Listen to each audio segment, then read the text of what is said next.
102쪽에 유증을 원인으로 한 소유권 이전 등기. 이것도 우리 시험에 아주 잘 나오죠. 네. 여기 부동산이 존재하고요. 소유자가 갑입니다. 갑이 을에게 유언을 통해서 증여를 합니다. 이를 유증이라고 불러요. 이 유증은 유언과 증여의 합성행위예요. 그래서 유언과 증여의 뜻을 다 가지고 있는데 이때 갑을 유증자라고 부릅니다. 그리고 을을 수유자라고 불러요. 이는 이 유언에 포인트를 둬서 갑과 을에게 명칭을 붙인 겁니다. 그런데 이렇게 부르는 경우도 있어요. 증여자 또는 여기서는 그러면 수증자 이렇게 부를 겁니다. 증여를 받는 자. 이거는 증여에 포인트를 넣어서 이름을 붙인 겁니다. 그냥 혼용해서 써요. 이렇게. 그런데 우리 다수견해와 판례는 유언에 더 포인트가 있다고 보기 때문에 이 유증은 단독행위입니다. 단독행위. 이건 기억해 두셔야 될 거예요. 이 유증은 두 가지 종류가 있죠. 두 가지 종류가 있습니다. 갑이 가진 재산을 전부 다 포괄해서 유언을 통해서 증여하는 경우, 이를 포괄유증이라고 부릅니다. 포괄유증. 그 다음에 딱 하나를 특정해서 유언을 통해서 증여할 때 이를 특정유증이라고 불러요. 이렇게 두 가지 종류의 유증이 있습니다. 이때 이 포괄유증은 우리 민법에 의해서 상속과 동일한 효력이 있다라는 규정이 있습니다. 민법에 포괄유증은 상속과 동일한 효력이 있다라는 규정이 1074조에 규정되어 있어요. 상속과 동일한 효력이 있기 때문에 상속처럼 처리를 하겠다는 겁니다. 상속은 186조에 의한 물권 취득입니까? 187조에 의한 물권 취득입니까? 187조. 맞습니까? 민법 187조의 법률 규정에 의한 물권 취득이에요. 을이. 그렇죠. 따라서 이때는 유증의 효력이 발생하는 시점에 물권 변동의 효력이 나타납니다. 그러면 유증의 효력이 발생하는 시점은 언제입니까? 갑 사망 시. 맞습니까? 따라서 갑 사망 시에 을은 소유권을 취득합니다. 여기까지 되셨을까요? 다만 유증의 조건과 기한이 부과되면 조건 성취 시, 기한 도래 시에 유증의 효력이 발생하죠. 그때 을은 소유권을 취득하게 될 겁니다. 그렇죠? 조건 성취 시, 기한 도래 시. 그때 을은 소유권을 취득하게 될 거예요. 여기까지 되셨습니까? 그러면 이 취득한 소유권을 다른 자에게 처분하기 위해선 뭘 갖춘 다음에 처분해야 됩니까? 등기를 갖춘 다음에 처분해야 되겠죠. 그래서 수증자 이름으로 등기를 갖춘 다음에 그 다음에 처분을 해야 될 겁니다. 그렇다면 이 등기는 성립 요건으로서의 등기입니까? 처분 요건으로서의 등기입니까? 처분 요건. 그렇죠. 처분 요건으로서의 등기가 됩니다. 언제? 포괄 유증의 경우에는. 그렇죠. 그런데 이 특정 유증은 민법에 이러한 규정이 없습니다. 여기에는. 이러한 규정이 없기 때문에 원칙으로 돌아가야 되는데 이 유증은 단독행위라고 했죠. 법률행위예요. 법률행위니까 몇 조가 적용이 됩니까? 186조가 적용이 돼야 됩니다. 186조가 적용이 되니까 수유자가 권리를 취득하기 위해서 뭘 갖춰야 됩니까? 등기. 그렇죠. 그래서 을은 소유권 이전 등기를 구비해야지만 을은 소유권을 취득할 수가 있습니다.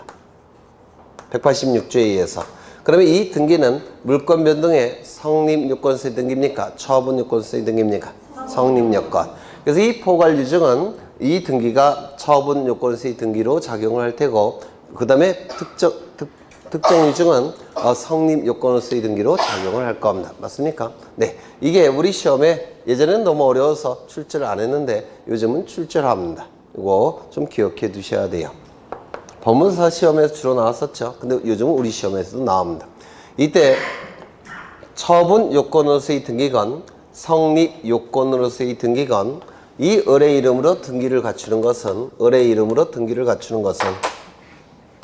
갑의 유언을 집행하는 겁니다. 을의 이름으로 등기를 갖추는 것은 갑의 유언을 집행하는 거예요. 을의 이름으로 등기를 갖추는 것은 이 유언을 집행하는 겁니다.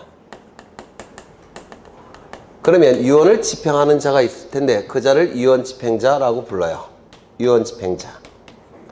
이 유언 집행자는 보통 유언에서 지정을 해줍니다. 지정 유언 집행자가 원칙이에요. 보통 영화 같은 거 보시면 부모님이 돌아가시면 변호사가 뭐 서류 하나 갖고 공개하죠. 걔가 바로 유언 집행자예요. 유언 집행자. 그런데 급하게 돌아가실 때는 유언 집행자가 없는 경우도 있을 텐데 유언 집행자가 없을 때는 상속인이 유언 집행자가 됩니다. 그래서 유언 집행자가 있다면 유언 집행자가 상속인의 법정 대리인으로서 유언을 집행하는 것이고요. 그 다음에 유언 집행자가 따로 존재하지 않는다면 상속인이 유언을 직접 집행을 해야 됩니다. 그러면 이 유언을 집행하는 게 등기를 해주는 거니까 이렇게 등기를 신청하는 겁니다.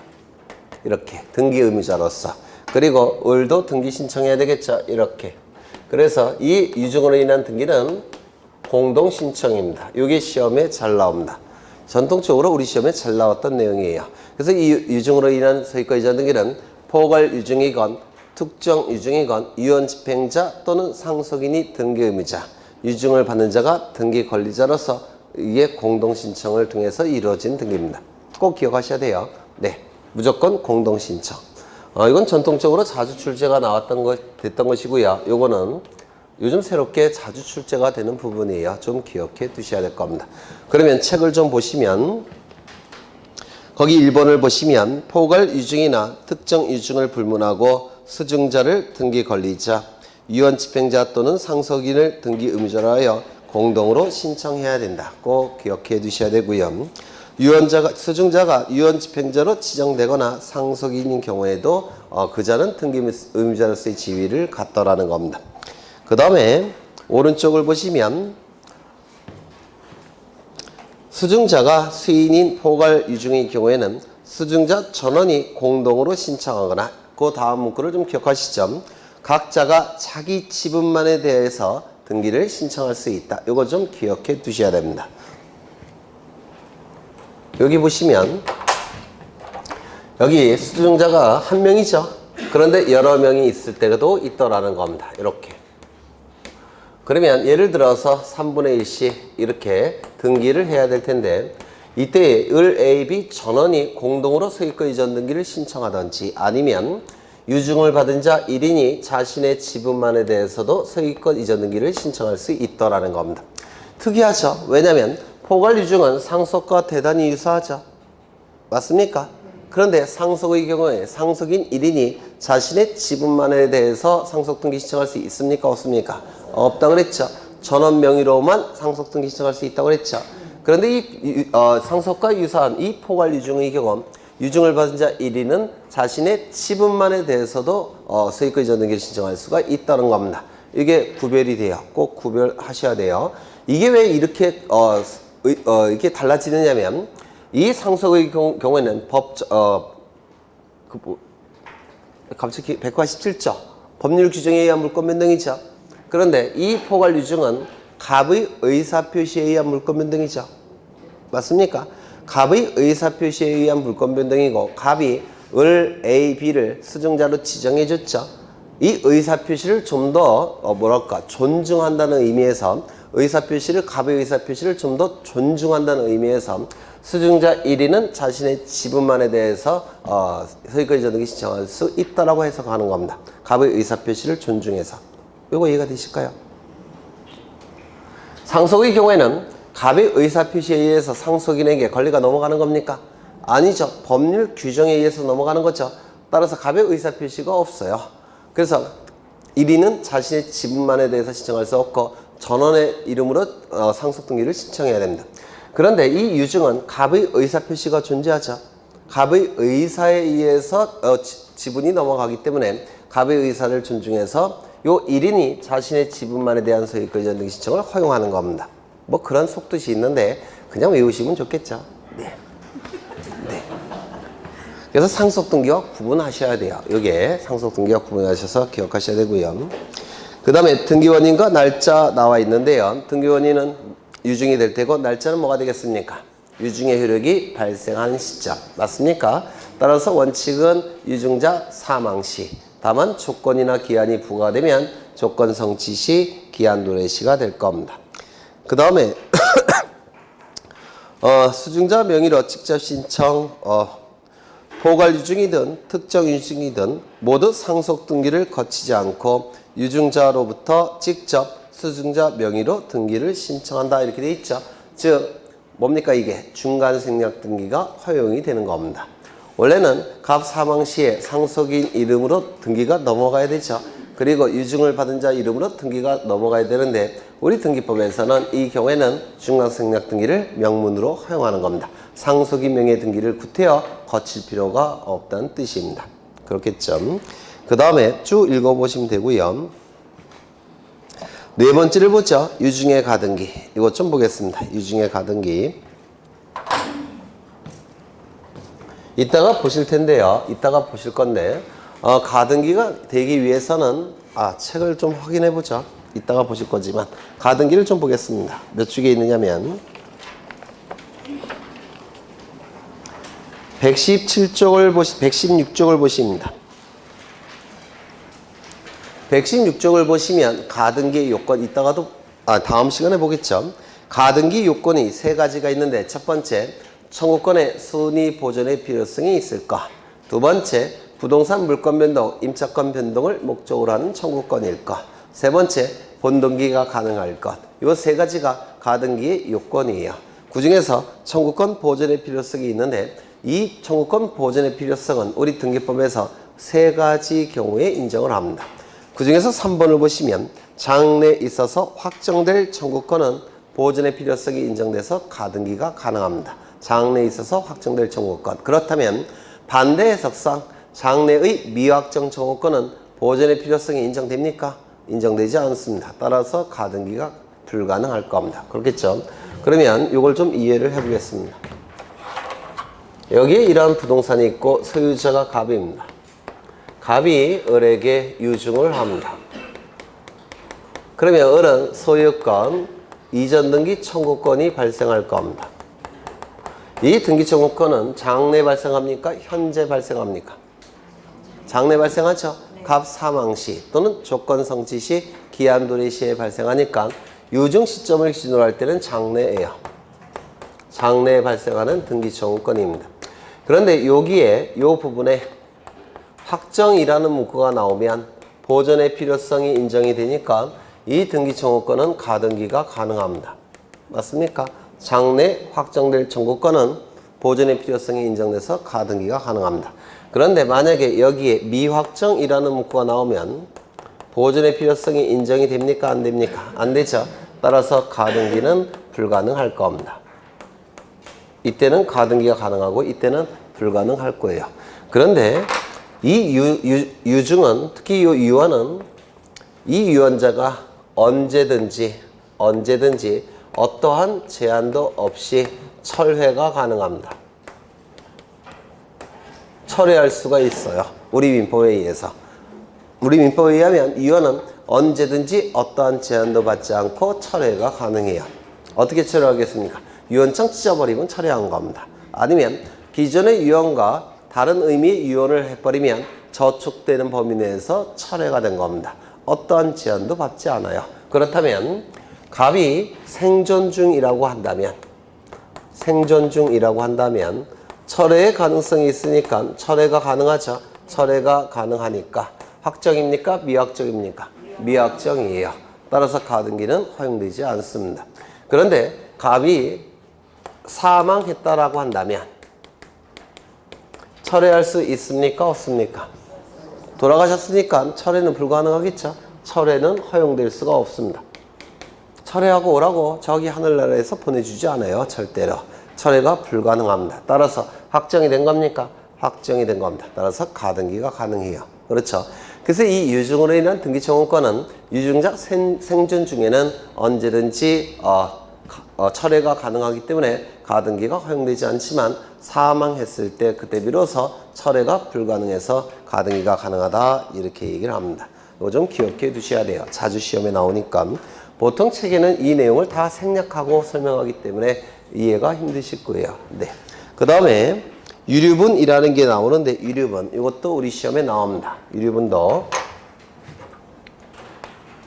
여기 이러한 부동산이 있고요. 소유자가 갑입니다. 그리고 이 부동산은 갑의 유일한 아파트 재산입니다. 다른 부동산은 없어요. 이 갑에게는 자식이 셋이 있는데요. A, B, C 이렇게 자식이 셋이 있습니다. 첫째, 둘째, 셋째. 10손가락 깨물어서 안 아픈 손가락은 없죠. 하지만 아픔의 강도는 다 다르죠. 네, 그게 참 안타까운 건데, 네, 저는 어릴 때부터 그걸 처절하게 느껴서, 네. 그래서 이 갑이 유언장을 작성을 했는데요. 유일한 이 아파트를 갑이 C에게 유증을 했더라는 겁니다. C에게만 유증을 했습니다. 그러니까 막내가 제일 이쁘니까 막내 네가 다 가져라 이렇게 유증을 했습니다. 열 받을까요? 안 받을까요? 엄청 받겠죠. 네. 그런데 이때 이 상속이 이루어질 때 유류분이라는 게 있는데요.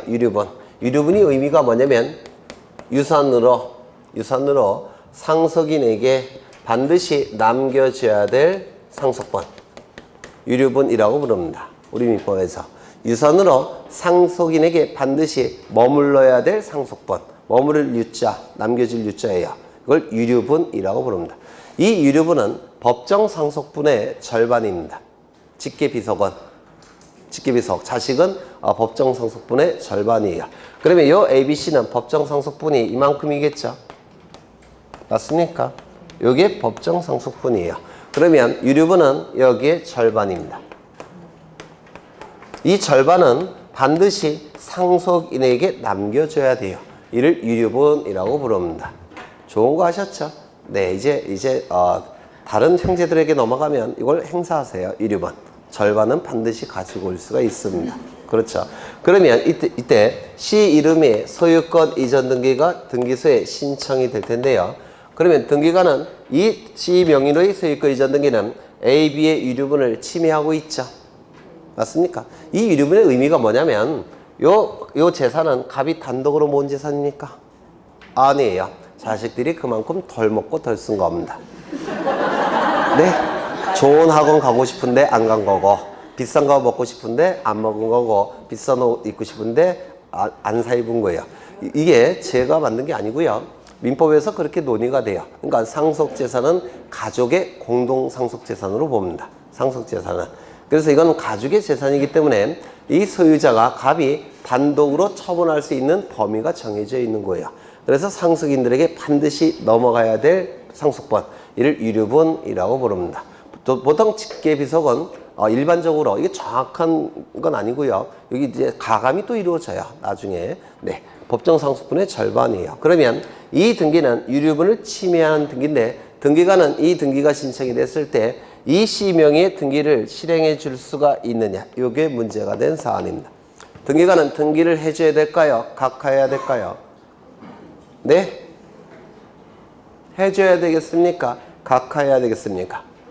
해줘야 돼요. 이유는 권리의 판단 여부, 존재 여부는 법관만 판단할 수 있다고 그랬죠. 등기관은 형식적 심사권밖에 없기 때문에 권리가 침해된지 여부를 등기관은 판단할 권한과 자격이 없습니다.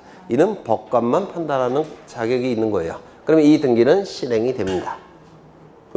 C는 소유권을 취득해요. 문제는 요 AB가 가만히 있을까요? 가만히 있지 않죠? 반환 청구를 행사할 수가 있는 겁니다. 유류문건에 근거한 반환 청구권 행사가 가능해요. 그래서 돌려줘야 됩니다. 이게 유류문건이라고 불러요. 그러면 이때 유류분을 침해하는 내용이라고 하더라도 등기관은 이를 수리해야 됩니다. 다만 돌려줘야 돼요. 이걸. 네. 그래서 유류분도 시험에 잘 나오니까 좀 기억해 두시고요. 이제 진정 명의 회복을 위한 소유권 이전 등기, 이걸 좀 보겠습니다. 민법에서 하셨을 텐데요. 진정 명의 회복을 위한 소유권 이전 등기 공부하셨을 텐데 여기에 이러한 부동산이 있고 소유자가 갑입니다. 갑이 을과 매매 계약을 체결합니다. 이 안에 뭐가 있다고 했습니까? 물권행위. 채권행위 안에 물권행위가 있는데 이를 물권행위의 독자성 부정설이라고 부릅니다. 그리고 소유권 이전 등기까지 이루어지면 갑이 가진 소유권은 을의 소유권으로 변동이 될 겁니다. 등기부는 이렇게 등기가 될 거예요.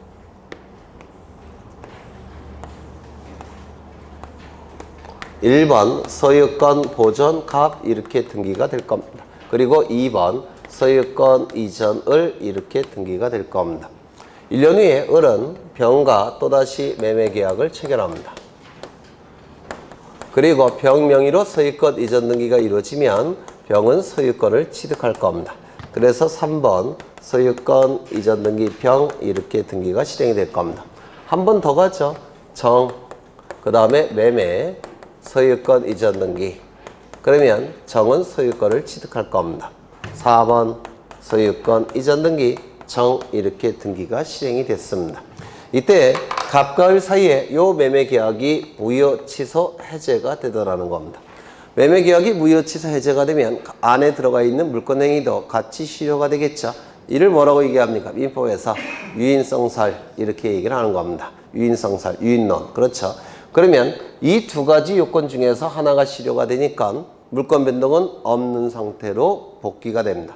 따라서 소유자 누굽니까? 갑이 소유자예요. 소유권은 회복이 됩니다. 그런데 등기 명의는 누구 명의로 되어 있습니까? 정의 명의로 되어 있다는 겁니다. 따라서 정명의 등기는 갑의 소유권을 침해하고 있기 때문에 이 등기는 말소가 돼야 됩니다. 그래서 말소를 시켜보죠. 말소를 시켜보겠습니다. 5번, 4번 소유권 말소, 4번 소유권 말소, 그리고 여기 이렇게 지워질 겁니다. 그러면 등기 명의는 누구 명의로 회복이 됩니까? 병의 명의로 회복이 돼요. 따라서 이 병은 다시 설명을 하나 생략한 게 있는데 다 아시겠지만 이것이 무효 취소 해제가 돼버리면 을은 소유권이 없죠. 소유권이 없는 자가 소유권 이전 등기 해줄 수 있습니까? 없어요. 이건 무권리자의 처분행위예요. 그렇죠. 또한 이 을이 소유권이 없으니까 소유권이 없는 자가 소유권 등기한 건 무권리자의 처분행위, 이거 말소돼야 돼요. 그리고 얘도 소유권이 없으니까 소유권 넘겨준 거 무권리자의 처분행위예요. 따라서 정명의 등기는 갑의 소유권을 침해하는 등기라서 말소가 이루어져야 된다는 겁니다. 뭐 그런 뜻이에요. 그러면 이 등기가 말소가 되면 이제 등기 명의는 병의 명의로 회복이 됩니다. 회복이 되니까 이것도 갑의 소유권을 침해하자. 따라서 말소시켜야 된다. 6번, 3번 소유권 말소. 말소. 그리고 이렇게 지워줍니다. 그러면 등기 명의는 누구 명의로 회복이 됐습니까? 을의 명의로. 따라서 이것도 갑의 소유권을 침해하고 있기 때문에 7번, 2번 소유권 말소. 이렇게 등기가 실행이 돼야 돼요. 이런 식으로. 그러면 만약에 여기 을로부터 을병정 3명이 나왔기 때문에 말소 등기 3번 했죠. 만약에 100명이 나오면 어떻게 했겠습니까? 100번 해야 돼요. 말소 등기를. 법무사면 돈 벌겠죠. 그렇죠. 그래서 이렇게 복잡한 말소 등기를 여러 번 하지 말고 곧장 정의 이름에서 갑의 이름으로 소유권 이전 등기 형식을 취해서 소유권을 회복시키겠다는 겁니다. 이게 바로 진정한 등기 명의를 회복하기 위한 소유권 이전 등기라고 부릅니다. 그러면 등기부에는 곧장 어떻게 되겠습니까? 여기 이렇게 등기가 되어 있을 테고 말소 등기 대신에 곧장 여기 5번 소유권 이전 갑 이렇게 등기를 하겠다는 겁니다. 이게 진정명의 회복을 위한 소유권 이전 등기인데요. 이 등기가 이루어짐으로 인해서 불이익이 발생한 자는 누굽니까? 정 등기 의무자. 이익이 발생한 자는 누굽니까? 갑 등기 권리자. 그래서 원칙은 이렇게 공동으로 신청을 해야 됩니다. 그런데 요 정의 해줄까요? 안 해줄까요? 안 해주겠죠. 따라서 그때는 어떻게 해야 되겠습니까? 판결을 받아서 승소 판결을 받으면 승소한 등기 권리자로서 단독으로 말소 등기를 이전 등기를 신청할 수가 있을 겁니다. 이게 진정명의 회복을 위한 소유권 이전 등기인데요. 그러면 이때 진정명의 회복을 위한 소유권 이전 등기의 원인 행위는 뭘까요? 원인 행위, 등기 원인 행위. 무효 원인을. 요거 무효 취소 해제. 이거 하나만일까? 아니죠. 이것도죠. 이게 뭐가 됐습니까? 무권리자의 처분행위 무효. 무권리자의 처분행위 무효. 100명이면 무권리자의 처분행위 무효. 그게 다 기록이 돼야 돼요. 등기부에. 그게 다 원인행위 아닙니까? 그런데 그걸 다 기록할 수가 없죠. 다 기록할 수 없으니까 그냥 하나 딱 만들어 놓은 겁니다. 뭐라고? 진정명의 회복이라고 딱 만들어 놓은 거예요. 그래서 이걸 좀 암기하셔야 되고요. 그 다음에 등기원인 날짜는 뭐겠습니까? 무효취소 해제된 날, 무권리제의 처분행위가 이루어진 날, 무권리제의 처분행위가 이루어진 날, 무권리제의 처분행위가 이루어진 날, 이거 한두 개가 아니죠. 따라서 그 많은 날짜를 등기부에 기록할 수가 없어요. 따라서 이때는 아예 기록하지 않겠다는 겁니다. 그래서 이 진정명의 회복을 위한 소유권 이전 등기는 등기원인은 진정명의 회복이라고 딱 고안해냈지만 날짜만큼은 고안을 못하고 다 기록할 수는 없고, 그래서 아예 기록하지 않더라는 겁니다. 그래서 이 두 가지 반드시 외우셔야 돼요. 진정명의 회복을 위한 소유권 이전 등기는 등기원인은 진정명의 회복, 날짜는 아예 기록하지 않는다. 네, 그 이유를 설명을 드린 겁니다. 왜 기록할 수가 없는지를. 그렇죠. 네, 너무 많아서 기록할 수가 없습니다. 그래서 이 진정명의 회복을 위한 소유권 이전 등기 공동신청, 단독신청 이루어지고, 그 다음에 기록상 반드시 외우셔야 돼요. 기록상. 그 다음에 토지 수용을 원인으로 한 소유권 이전 등기, 이거 좀 보겠습니다. 예전에 다 했던 것들이에요. 여기 갑은 이러한 부동산을 소유합니다. 토지를 소유하고 있고요.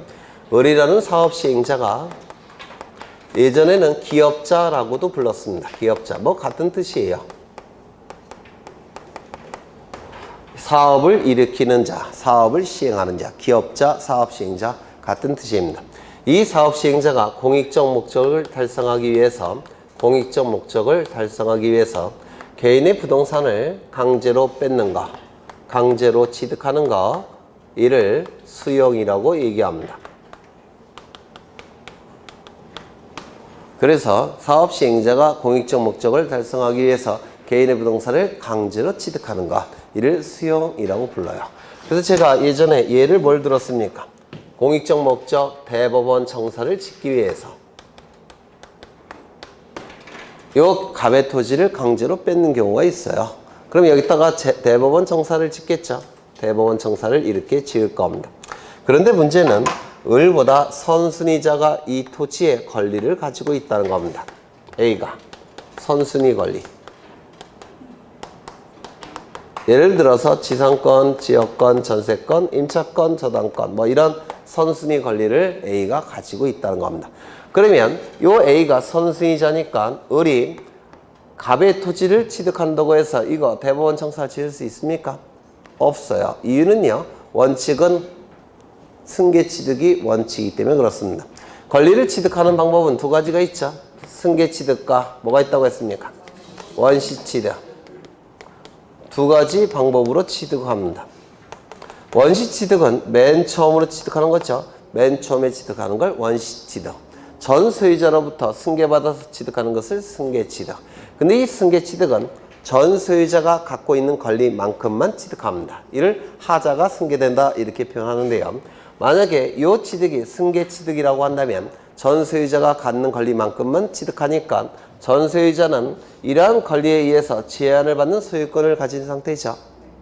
그러면 이걸 승계 취득한다면 요 을도 이러한 권리에 의해서 제한을 받는 소유권을 취득하는 겁니다. 따라서 청사 지을 수 있습니까? 없게 돼요. 선수이자가 존재하니까. 그래서 승계 취득으로 논리를 구성하면 공익적 목적을 달성할 수가 없습니다. 그러면 공익적 목적을 달성하기 위해서 어떻게 해야 되느냐? 원시 취득으로 논리를 구성해야 됩니다. 원시 취득은 하자가 다 치유가 돼요. 즉 깨끗한 소유권을 취득하는 겁니다. 그렇다면 여기 대법원 청사 지을 수 있습니까? 있죠. 있게 됩니다. 이때 승계 취득은 전 권리자는 다 권리가 소멸되는 겁니다. 원시 취득은. 그렇죠. 그러면 이 수용은 원시 취득으로 논리를 구성해야지만 이 공익적 목적을 달성할 수가 있다라는 겁니다. 이때 이 취득은 수용한 날, 수용기일 취득하게 될 겁니다. 187조에 의해서. 그렇죠. 이때 이 취득한 권리를 이제 등기를 해야 되는데 원시 취득으로 논리를 구성하기 때문에 전 소유자가 권리가 있는 것으로 봅니까? 없는 것으로 봅니까? 없는 것으로 봐요. 따라서 원시 취득으로 논리를 구성하면 등기 의무자가 존재할 수가 없습니다. 따라서 이 수용으로 인한 등기는 단독 신청이 됩니다. 단독 신청. 그렇죠. 그 다음에 이 부동산에 대해서 등기부가 없다면 당연히 소유권 보전 등기를 통해서 등기부를 만들 겁니다. 누가? 사업시행자가. 그렇죠. 등기부가 없다면 보존등기 통해서 등기부를 만들게 될 거예요. 그런데 등기부가 있다면 복잡한 과정을 거쳐야 돼요. 복잡한 과정. 먼저 이게 다 말소가 돼야 되죠. 그렇죠. 그다음 이것도 말소돼야 되겠죠. 간명의 등기. 다 등기가 말소가 돼야 돼요. 등기부가 있는 경우 기존의 등기의 내용을 전부 다 말소 등기를 해야 됩니다. 말소 등기를 한 다음에 등기부를 폐쇄합니다. 폐쇄한 다음에 창고에 집어넣고 영구 보존해야 돼요. 창고에 집어넣은 다음에 영구 보존해야 합니다. 이를 폐쇄 등기 기록 또는 폐쇄 등기부라고 부르는데요. 폐쇄 등기부는 영구 보존해야 됩니다. 그러면 비용이 굉장히 많이 들겠죠. 비용도 많이 들고 일도 복잡해질 겁니다. 따라서 우리 판례는 등기부가 있을 때는 이러한 형식을 그 다음에 어떻게 해야 됩니까? 새롭게 보존 등기해야 되겠죠. 누구의 이름으로? 을의 이름으로. 전부 다 말소 등기한 다음에 폐쇄해놓고 영구 보존하고 그리고 새로 보존 등기 시청해서 새로운 등기부 만들어야 되겠죠. 그런데 이렇게 하면 비용이 너무 많이 들어요. 그래서 우리 판례는 이렇게 복잡한 방법을 쓰지 말고 등기부가 있을 때는 갑의 이름에서 을의 이름으로 소유권 이전 등기를 해도 좋다 이렇게 판시합니다. 이거 이해가 되실까요? 그래서 등기부가 있을 때는 보존 등기를 신청하는 게 아니라 소유권 이전 등기를 신청하는 겁니다. 이렇게. 그러면 갑의 이름이 살아 있어야지만 을의 이름으로 이전 등기할 수 있죠. 따라서 갑명의 소유권의 등기명의는 말소해야 되겠습니까? 말소할 필요가 없습니까? 말소해서는 안 돼요. 원시 취득일지라도 갑명의 등기는 말소해서는 안 됩니다. 왜? 이게 살아 있어야지만 을의 이름으로 이전 등기할 수가 있기 때문에 그렇습니다. 여간 보존 등기건 이전 등기건 원시 취득이라는 건 똑같아요. 따라서 단독 신청입니다. 이걸 기억하셔야 돼요. 이 수용으로 인한 등기는 보존 등기 형식을 취하건 이전 등기 형식을 취하건 무조건 뭐라고요? 단독 신청. 원시 취득이어서. 이거 되셨을까요? 네. 그러면 이제 시간이 이렇게 흘러갑니다. 시간이 이렇게 흘러가고요. 요 시점은 수용 기일입니다. 수용한 날. 그러면 이 수용 기일날 물건이 을에게 넘어가죠. 맞습니까? 따라서 요 시점부터는 누가 소유자입니까? 소유권자는 을이에요. 사업시행자가 될 겁니다. 그리고 요 시점은 수용으로 인한 소유권 이전 등기가 이루어진 시점이에요. 을의 이름으로. 그러면 요 시점부터 요 시점까지 소유권의 등기 명의는 누가 같습니까? 네? 갑인가요? 을일까요? 갑이죠. 왜? 을 이름의 등기는 요때 이루어졌으니까. 그렇죠. 이때 소유권의 등기 명의는 갑입니다. 그런데 갑이 소유권 이전 등기 이전까지는 갑의 등기 명의로 되어 있죠. 갑이 요 시점에 병에게 각종 등기를 해줬다는 겁니다. 수용 기일 이후 을명의 소유권 이전 등기 이전에는 갑의 이름으로 등기부에 소유권으로 등기되어 있죠. 갑이 자신의 이름으로 등기가 되어 있다는 걸 이용해서 병명의로 각종 등기를 해줬다는 겁니다. 이 등기는 소유권에 관한 등기일 수도 있고 소유권 이외의 권리에 관한 등기일 수도 있을 겁니다. 맞습니까? 이 등기는 어떻게 해야 될까요? 네? 을명의로 등기가 이루어질 때 요 병명의 등기는 어떻게 해야 될까요? 네? 무권리제의 처분행위로서 등기관이 직권으로 말소합니다. 소유권에 관한 등기건, 소유권 이외의 권리에 관한 등기건, 권리가 없는 갑이 해준 등기죠. 따라서 무권리제의 처분행위로 직권 말소합니다. 이거 이해가 되실까요? 되셨죠? 두 번째. 수용되기 이전에 소유권에 관한 등기가 있을 겁니다. 즉 갑의 명의의 등기가 있다는 겁니다. 이 등기를 실행할 때 내버려 둘까요? 직권으로 말소할까요? 이 등기 실행할 때. 네? 만약에 이 등기를 갑명의를 직권으로 말소해버리면 을명의로 이전 등기할 수 있습니까? 없어요. 따라서 갑의 등기는 살려놔야 돼요. 그렇죠. 그래서 감명의 등기는 직권으로 말소해서는 안 됩니다. 그러면 수용기일 이전에 이루어진 소유권에 관한 등기는 직권 말소하지 않고 수용기일 이후에 나타난 소유권에 관한 등기는 직권으로 말소해야 됩니다. 맞습니까? 네. 그렇죠. 수용기일 이후에 이루어진 소유권에 관한 등기는 무권리자의 처분행위로 직권 말소. 수용기일 이전에 이루어진 등기는 소유권 이전 등기 형식을 취해야 되기 때문에 직권 말소해서는 안 됩니다. 맞습니까? 두 번째, 소유권 이외의 권리에 관한 등기. 이외의 권리에 관한 등기. 이는 둘로 나눠지는데요. 원칙은 직권으로 말소해야 됩니다. 왜 직권으로 말소해야 될까요? 원시취득. 그렇죠. 원시취득으로 논리를 구성하니까 요 을은 깨끗한 소유권을 취득해야 되죠. 따라서 소유권 이외의 권리는 전부 다 직권으로 말소함이 원칙입니다. 맞습니까? 원시취득이니까. 그러면 수용기일 이후에 이루어진 소유권 이외의 권리에 관한 등기는 직권으로 말소한 이유는 무권리자의 처분행위로 직권 말소. 수용기일 이전에 이루어진 소유권 이외의 권리에 관한 등기는 직권 말소한 이유가 뭡니까? 원시취득이라 직권 말소. 맞습니까? 그 다음에 예외가 있죠. 이 예외가 아주 시험에 잘 나와요. 예외. 책에 잘 나와 있죠. 네. 첫 번째. 토지수용위원회에서 재판과 유사한 결정으로 존속을 인정한 권리에 관한 등기. 책에 잘 나와 있습니다. 토지수용위원회는 수용 절차를 주관하는 국가기관이에요. 수용 절차를 주관하는 국가기관인 토지수용위원회에서 재결로서, 재결은 재판과 유사한 결정이라고 얘기합니다. 공법 시간에 하셨을 거예요. 재판과 유사한 결정으로서 존속을 인정하고 있는데 등기관이 이를 무시하고 직권말소할 수 있겠습니까? 없습니다. 그렇지 않을까요? 토지수용위원회에서 재판과 유사한 결정으로서 재판과 같은 효력이 있는 것으로서 존속을 인정하는 권리인데 등기관이 이를 무시하고 직권으로 말소할 수는 없습니다. 수용 절차에서. 그렇죠. 두 번째, 수용되는 토지를 위해 존재하는 지역권 등기. 이도 직권으로 말소하지 않습니다. 수용되는 토지를 위해 존재하는 지역권 등기. 이건 좀 이해를 하셔야 될 텐데요. 여기 도로가 이렇게 나 있고 두 필지 토지가 존재합니다. 여기는 100번지 토지고 여기는 101번지 토지고요. 이쪽은 A가 소유하는 토지고 여기는 갑이 소유하는 토지입니다. 갑이 을에게 지역권을 설정해 줬고요. 이 지역권은 통행지역권이 설정이 됐습니다. 그래서 갑은 소유자이면서 지역권자로서 통행하고 있는 상태입니다.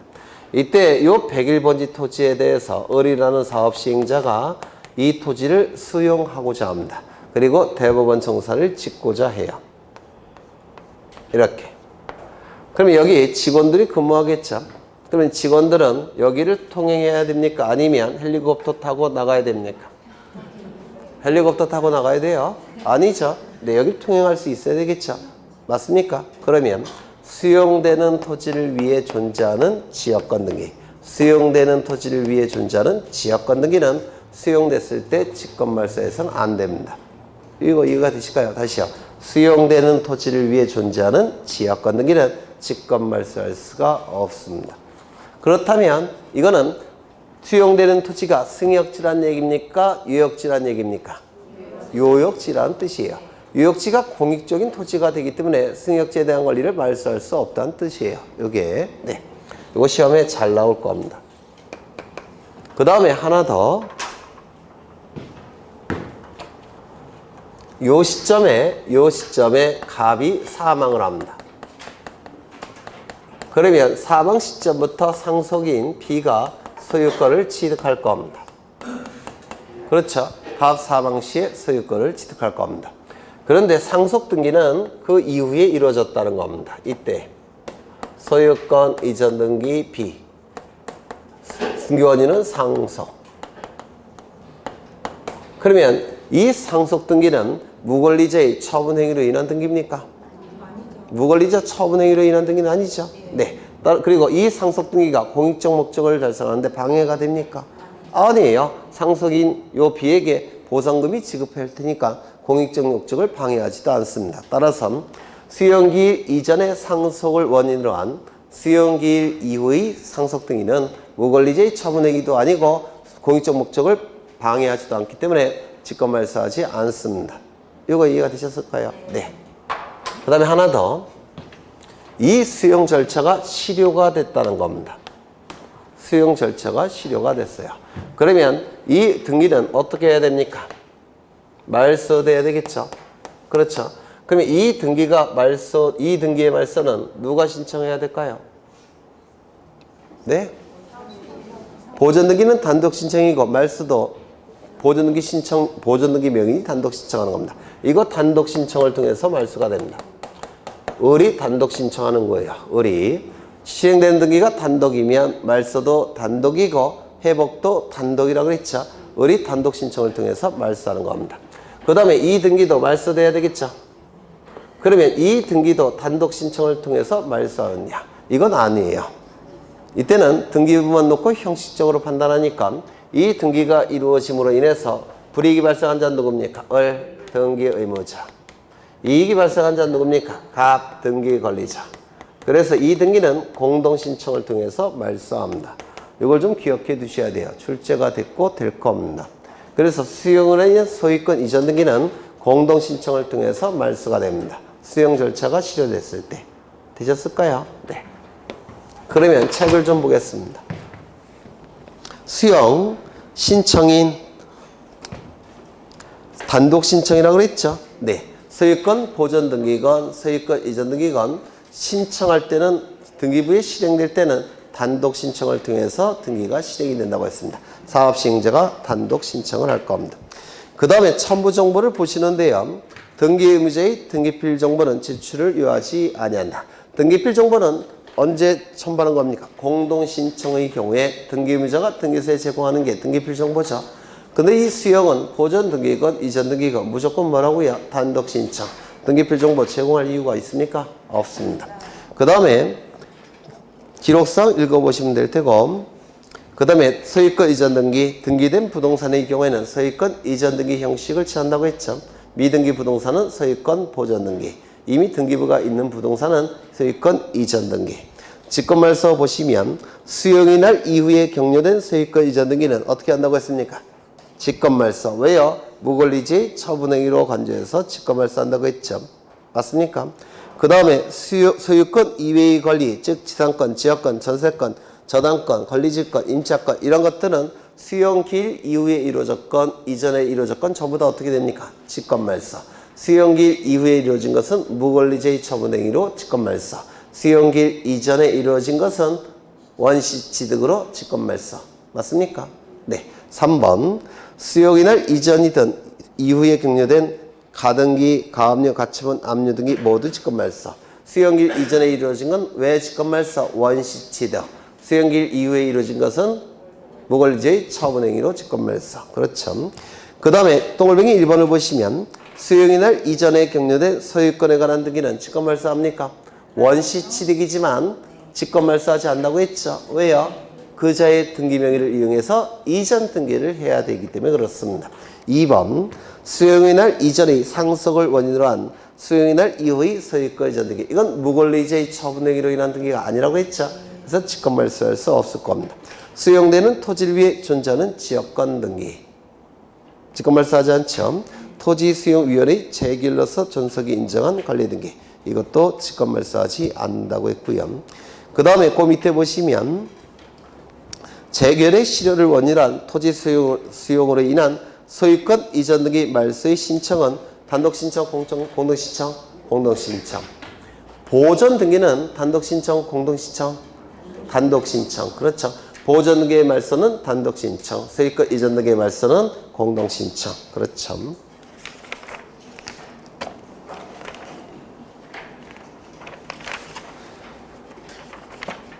판매 특약 등기를 보실 건데요.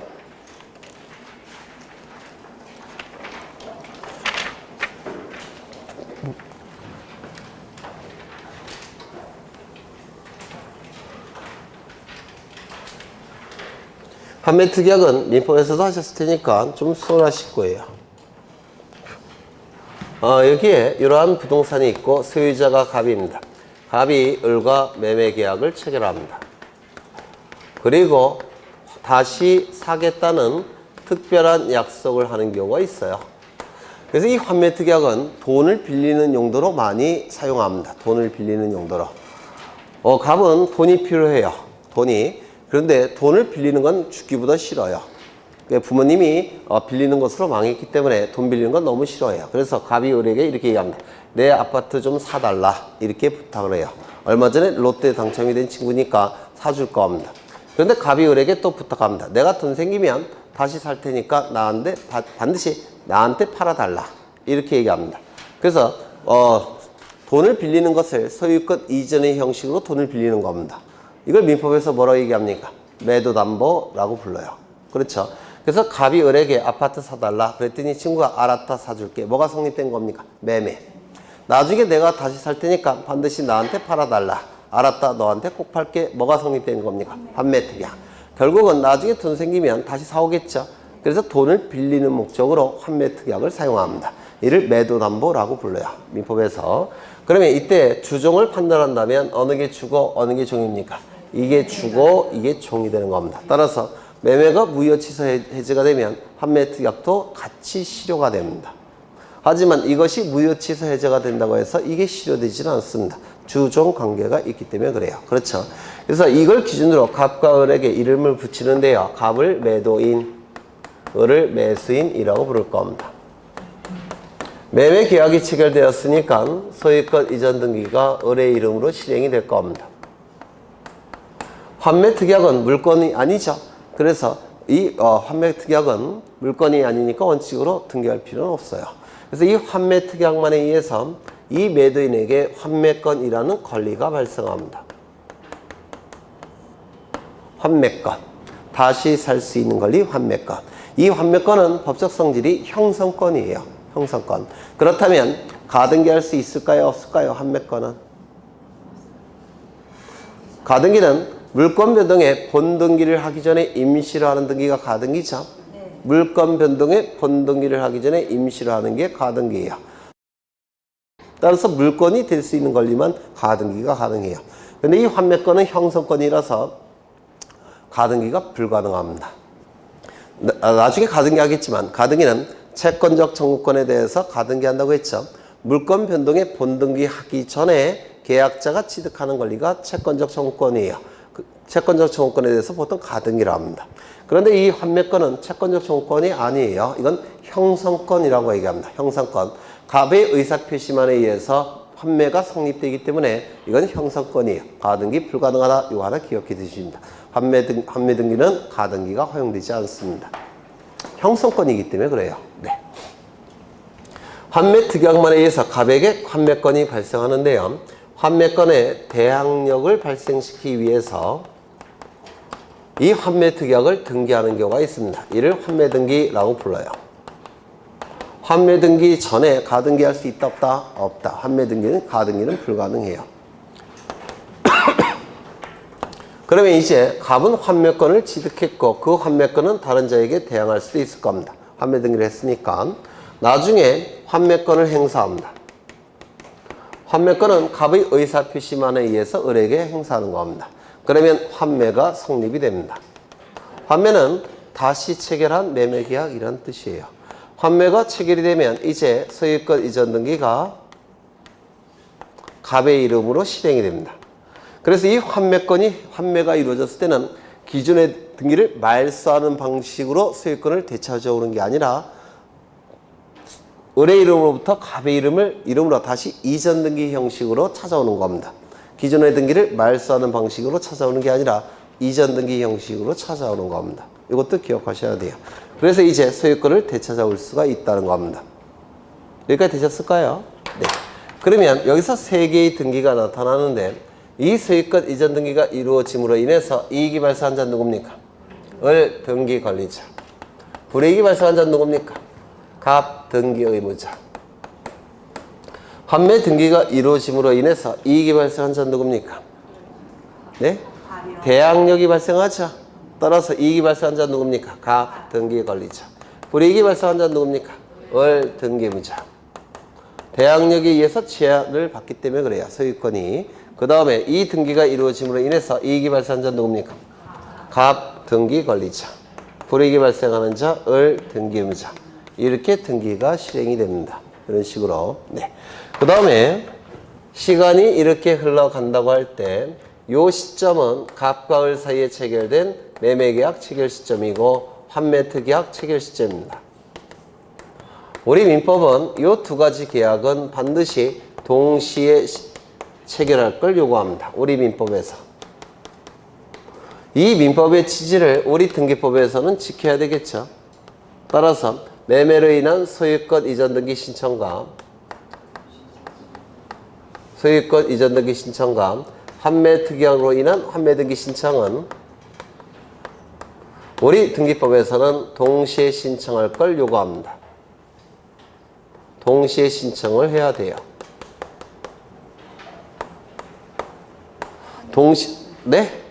동시 신청을 해야 됩니다. 만약에 이게 동시에 체결되지 않으면 환매 특약이 아니에요. 뭐라고 했습니까? 재매매 예약 이렇게 불러요. 동시에 체결될 때만 환매 특약, 동시에 체결되지 않으면 재매매 예약. 이게 동시에 신청이 돼야지만 환매 등기가 가능해요. 동시에 신청하지 아니할 때는 뭘 할까요? 가등기합니다. 담보 가등기 하는 거예요. 그래서 동시에 체결되면 이게 매도 담보라고 부르고요. 이것이 동시에 이루어지지 않으면 가등기 담보라고 부릅니다. 민법에서. 민사특별법에서 하실 거예요. 네. 그러면 동시에 신청이 됐으니까 이 두 개의 등기는 접수번호가 어떨까요? 접수번호는 같을 겁니다. 맞습니까? 접수번호가 같으니까 순위는 어쩔까요? 순위도 동일합니다. 그러면 순위가 동일하다는 것을 어떻게 표현한다고 했습니까? 하나는 주등기, 하나는 부기등기로 표현한다고 했죠. 그러면 주종관계를 판단할 때 어느 게 주입니까? 매매. 그리고 등기는 소유권 이전 등기.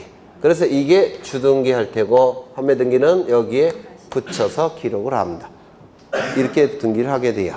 그래서 소유권 이전 등기는 주등기, 환매 등기는 부기등기를 합니다. 그런데 신청은 동시에 신청하지만 신청 정보는 따로따로 별개로 작성합니다.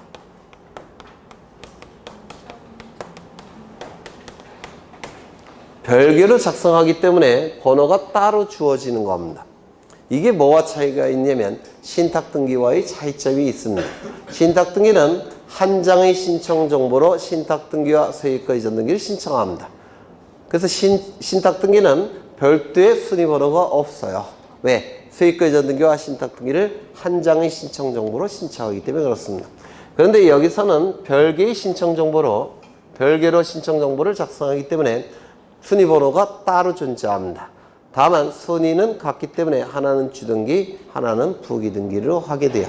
신탁등기 할 때 또 한 번 볼 겁니다. 그러면 이 환매등기가 부기등기라고 한다면 이 간명의 환매등기는 부기등기라고 한다면 환매권도 다른 자에게 양도할 수가 있습니다. 그러면 환매등기를 이전해야 되겠죠. 다른 자에게. 그러면 환매등기 이전 등기는 무슨 등기 형식을 취해야 됩니까? 부기의 부기. 그렇죠. 환매등기를 한 번 더 나가야 되니까 환매등기 이전 등기는 부기의 부기등기를 하게 될 겁니다. 이거 이해가 되십니까? 네. 그렇죠. 네. 그 다음에 하나 더. 요 시점부터 요 시점까지 소유권자는 누굽니까?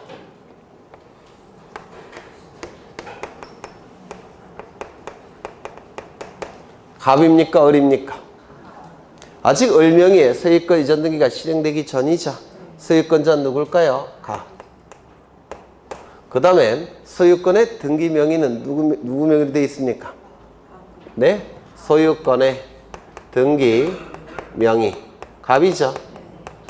그 다음에 환매 등기의 등기 의무자는 누굽니까? 네? 여기 써놨죠. 환매 등기의 등기 의무자는 을이죠. 을. 소유권의 등기 명의인이 등기 의무자입니까? 같은 사람입니까? 다른 사람이죠. 따라서 을은 인감 증명을 첨부합니까? 첨부하지 않습니까? 첨부하지 않습니다. 맞습니까?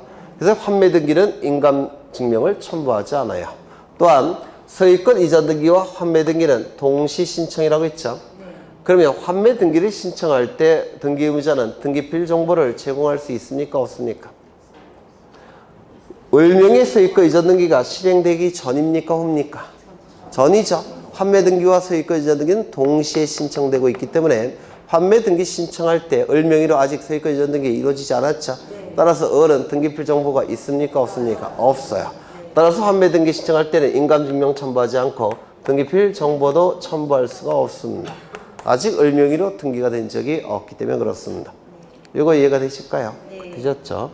그 다음에 요 시점부터 요 시점까지 갑은 뭐라고 했습니까? 소유권자죠. 맞습니까? 그리고 갑은 환매권도 가지고 있죠. 그러면 이 환매권에 대해서 가등기를 구태여할 필요가 있습니까? 소유권자가 가등기할 필요가 있습니까? 없어요. 그래서 그렇지 않을까요? 네. 소유권을 취득하기 전에 임시로 하는 게 가등기 아닙니까? 그래서 소유권이라는 가장 강력한 권리를 가지고 있기 때문에 가등기할 필요가 없어요. 또한 환매권은 형성권이라고 했죠. 네, 가등기가 불가능합니다. 환매 등기의 가등기라는 건 불가능합니다. 이거 이해가 되실까요? 환매 등기의 가등기는 없습니다. 그런데 이건 가능할까요? 갑이 A와 환매권의 이전 계약을 체결합니다.